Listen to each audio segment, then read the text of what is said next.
Hi guys, Borjo here, bringing you another instance guide for Everquest 2. This time it is for the Throne of Fear Ascension, which is inside the Eidolon jungle. When you first zone in, you're going to be in this entrance hallway. You've got a couple of dudes either side, one with blue balls and one with yellow.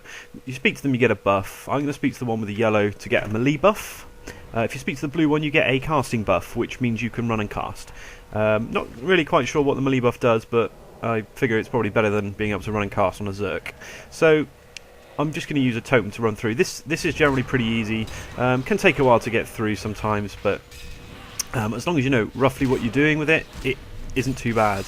There we go. So the bosses are more tank and spank in this instance than they are in the others.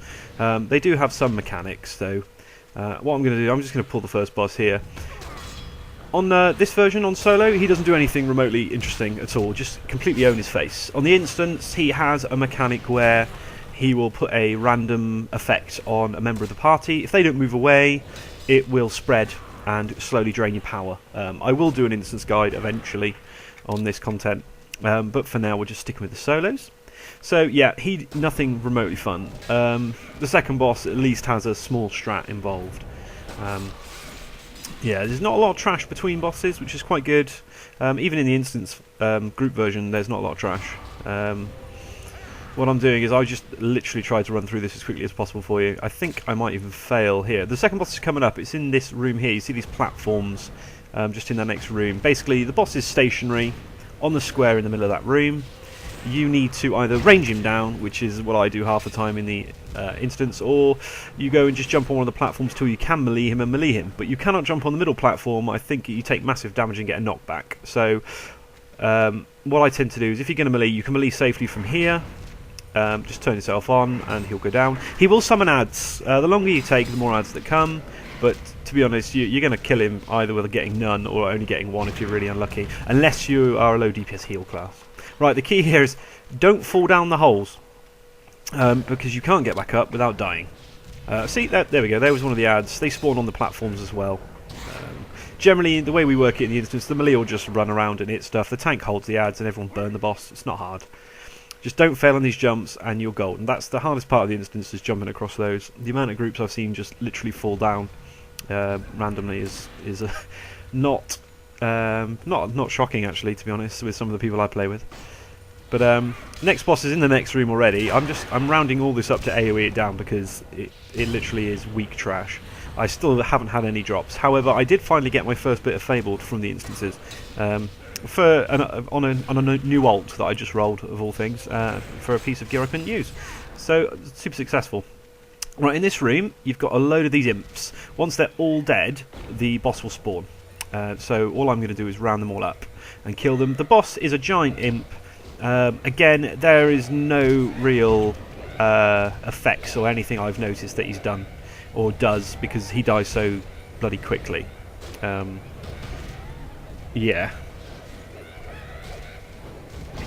So we'll just finish these off. A bunch of the bosses, I think this one and the next one are both quite similar in the fact that you need to kill everything in the room to spawn them. On the instance, this giant imp, yeah, it doesn't do anything, again, remotely interesting or fun.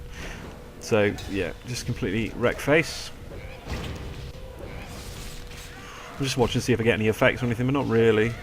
Yeah, so it's super easy. Super easy, this one. It's just a bit longer than, say, Dread Cutter, which you can round up.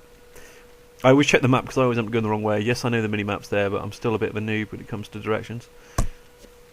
Right, this is there's me getting tails as usual. This is the next room. You need to kill all of the gazers in this room to spawn the boss in the middle.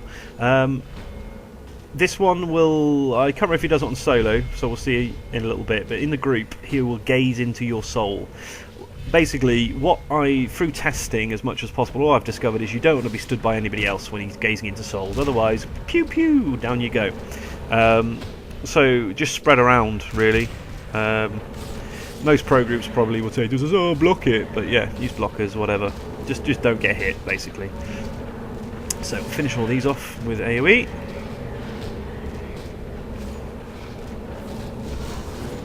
Takes a while. I only hit 4 at once with auto attack, but it's fine. I really should learn to put my AFK flag up when I'm doing this, but it's fine. Right, so in the middle of the room we'll spawn another giant gazer. There he is. Again, just smack him down. You can see there he literally took like 20-30% a hit off of auto attack, so it's not hard. Right, and we are now moving on towards the last boss. Last boss is quite gimmicky on in the group. It's quite fun, actually. You can tell who's awake and who isn't, or who's got spell effects turned on and who hasn't, in particular. It's quite useful. The hardest thing about this last fight in the group instance is you need to make sure that you're targeting through the tank, because if you're not, you're liable to miss his telegraphed attack, which is easily avoidable. Right, there's a gate just up here, which is closed. If you talk to this guy, it will open. So there we go, and now it's open. All that's left is one Wanderer, which is in this corridor, and then we'll be in the final room for the final boss, which is Balon of Thule. Obviously, I don't know the lore, actually. It's something to do with Kazakh Thule. It's either his lieutenant or his avatar. It's not his avatar. It's this lieutenant of Thule or something. He's a big, giant lizard man who's ugly and stomps on things. We'll go up there and grab him. Right, in the instance, you just smash him down as fast as possible, as usual. In the group zone version of this, there's a bunch of ring events before him, but when he does come in, he does a massive telegraphed attack while he's above 50% health, where he will literally target a quarter of the room. He's pretty much untankable, but he'll target a quarter of the room, and a giant red area will appear on the floor. If you stood in the red area, you're gonna die. Therefore, all range, normally, you want to be as close to him as possible, literally stood at his feet. But you see the targeting circle there is massive. You can miss the red area. In fact, I think he might even do the red area in the solo. There it is, there. See it behind him now? Covering the whole room. So what you want to do is make sure you're not stood in it, and, yeah, win, basically. So, yeah, grab your rubbishy loot, as normal, or good loot, depending on where you're at, and the portal takes you back out. Hope you've liked this guide, guys. If you did, then great. Click subscribe, click like, leave me a comment.